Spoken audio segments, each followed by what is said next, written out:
Do you know what you're doing to your cat without even realizing it? Most owners think they're giving their pets everything they need. But what's actually happening behind the scenes is something most people completely miss. Small decisions you make every single day are changing how your cat feels, how they behave, even how long they might live. What you're about to discover might completely change the way you care for your cat. Here's what you need to know starting right now. 1. You're probably placing their litter box in the worst possible spot. Where did you put your cat's litter box?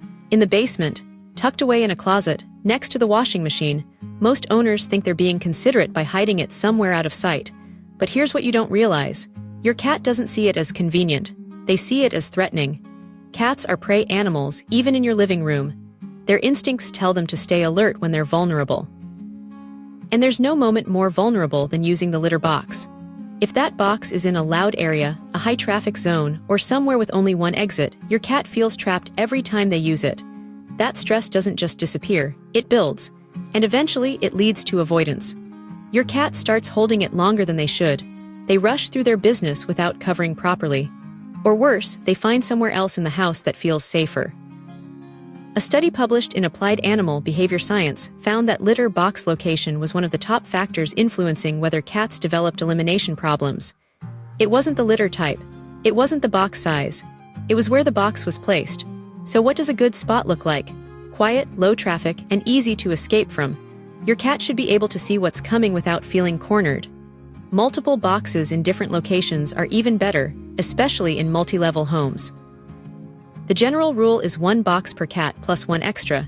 If you've been dealing with accidents and you can't figure out why, don't blame your cat's behavior. Check the box location first. 2. You're feeding them at the wrong times and it's messing with their brain. When do you feed your cat? Once in the morning before work? Once at night when you get home? Maybe you just keep the bowl full all day and let them graze whenever they want. It seems harmless. But it's one of the biggest mismatches between what we do and what cats actually need. Cats are crepuscular hunters. That means they're wired to be most active at dawn and dusk. In the wild, that's when their prey is moving. Their entire system, their energy levels, their digestion, even their brain chemistry, is designed around that rhythm. When you feed your cat once or twice a day at random human times, you're working against their biology. Their metabolism doesn't know what to do with a giant meal at 8 a.m., and then nothing until 6 p.m. It causes energy crashes, midday lethargy, and those annoying 3 a.m. wake-up calls because their body is telling them it's hunting time and there's no food. Free feeding sounds like the solution, but it creates a different problem. Cats lose the satisfaction of a successful hunt. There's no reward cycle. No build-up, no payoff. Just constant access to something that should feel earned. That can lead to boredom, overeating, and behavioral frustration. The better approach is smaller, more frequent meals that align with their natural rhythm. Ideally, feeding right before you go to bed and again in the early morning taps into those crepuscular windows. If your schedule doesn't allow that, an automatic feeder can help bridge the gap. A study in the Journal of Feline Medicine and Surgery showed that cats fed multiple small meals throughout the day had better weight control and displayed fewer attention-seeking behaviors at night. Your cat isn't being difficult. They're just running on a clock you're not syncing with. 3. You're petting them wrong and they're too polite to tell you. Think about the last time you petted your cat. Did you go straight for the belly? Did you rub their head over and over in the same spot? Did you keep going even after they stopped purring? Most people assume that if a cat isn't scratching or biting, they must be enjoying it. But cats communicate discomfort in much quieter ways. And if you're not reading those signals, you're accidentally stressing them out every time you think you're showing affection. Cats have very specific preferences about where and how they like to be touched. The safest zones are usually the cheeks, the base of the ears, and under the chin. These are areas where they have scent glands, and rubbing there feels natural and social to them. The belly, the paws, the base of the tail, those are vulnerable areas. Some cats tolerate it, many don't. And just because they did once doesn't mean they will every time. Here's what most owners miss.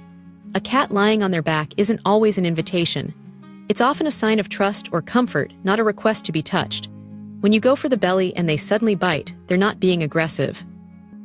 They're reacting to what feels like a threat. The other mistake is duration. Even in their favorite spot, cats have a threshold. After a certain point, the sensation goes from pleasant to overstimulating. Their skin starts to twitch. Their tail begins to flick. Their ears pull back slightly. Those are all signs that say stop now. But most people keep going until the cat has to escalate, either by walking away or swatting. Research from the University of Lincoln found that cats showed more signs of stress and frustration when handled in ways that ignored their body language. The solution is simple. Let your cat lead. Offer your hand and see if they lean in. Pet in short sessions and watch for the subtle cues. The moment they pull back, stop. You'll notice something shift. Your cat will start seeking you out more often because they know the interaction will be on their terms. And that's when the real bond happens. 4. You're not giving them anything to hunt and it's breaking their brain. Does your cat have toys? Sure. Do they actually play with them? Probably not. Most cat toys sit untouched in a basket while your cat stares out the window or knocks things off the counter. Owners assume their cat just isn't playful, but that's not it. Your cat isn't bored of play. They're bored of toys that don't behave like prey.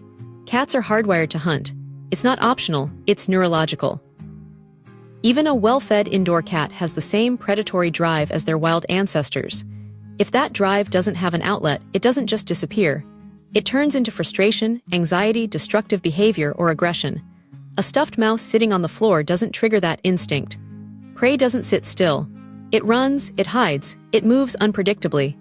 If the toy doesn't move, your cat's brain doesn't register it as worth chasing. That's why the same cat who ignores every toy you've bought will lose their mind over a shoelace you're dragging across the floor. The movement matters more than the object. The fix is interactive play. Not just tossing a ball and hoping they chase it. Actual engagement where you control the toy and make it behave like something alive. A wand toy that darts under furniture, pauses, then bolts again. A laser pointer that moves in bursts, not circles. Even a crumpled piece of paper you flick across the room can work if you do it right. A study in the Journal of Veterinary Behavior found that cats who engaged in regular predatory play sessions showed reduced signs of stress and fewer behavioral problems. The ideal session is short, around 5 to 10 minutes, but it should happen daily. And here's the key. Let them catch it. A hunt without a reward is just frustration. Let your cat pounce, grab, and win at the end. That completes the cycle their brain is looking for. If your cat is acting out, climbing curtains, attacking your feet at night, don't assume they're bad. Assume they're bored, and give them something to hunt. 5. You're cleaning their stuff wrong and it's quietly making them sick. When was the last time you washed your cat's food bowl? Really washed it, not just rinsed it out and refilled it. What about their water dish? Most owners assume that because cats are clean animals, their dishes don't get that dirty. But that's not how bacteria works. Every time your cat eats or drinks, saliva, food particles, and moisture create a breeding ground for bacteria. Within hours, a biofilm starts forming on the surface. You can't always see it. You might not even smell it, but it's there. And your cat is consuming it with every meal. One of the most common results is something called feline acne. Those black specks on your cat's chin that look like dirt, that's not dirt. It's blocked pores caused by bacteria from dirty dishes, especially plastic ones. Plastic is porous. It holds onto bacteria even after washing. Ceramic or stainless steel is a much safer option, but even those need to be washed daily with hot soapy water. The water bowl is just as bad, sometimes worse. Cats are sensitive to stale water. If the bowl has been sitting for days, they'll avoid it even if they're thirsty. That leads to dehydration, which we already know impacts everything from kidney function to urinary health. A study in Topics in Companion Animal Medicine confirmed that poor bowl hygiene was directly linked to bacterial contamination and increased risk of oral and digestive infections in cats. Now let's talk about the litter box. Most owners scoop daily, and that's great. But how often are you dumping all the litter and scrubbing the box itself? If the answer is never or maybe once a year, that's a problem. Litter boxes made of plastic are porous just like food bowls. Over time, urine soaks into the surface. Scrubbing helps, but it doesn't eliminate the odor completely. Your cat can still smell it, and if the box smells like old waste, they're less likely to want to use it. The recommendation is to fully clean and disinfect the box at least once a month. Use unscented soap and hot water. Avoid harsh chemicals or anything with strong fragrances because that can be just as off-putting to your cat. These aren't complicated fixes, but they're the kind of invisible mistakes that add up over time. Your cat won't tell you the bowl is dirty or the box smells wrong. They'll just stop using it. And by the time you notice the behavior, the habit is already formed. So if you've been wondering why your cat is acting strange, drinking less, or avoiding their box, start with the basics. Clean their world the way their instincts expect it to be. Because sometimes the biggest problems have the smallest causes.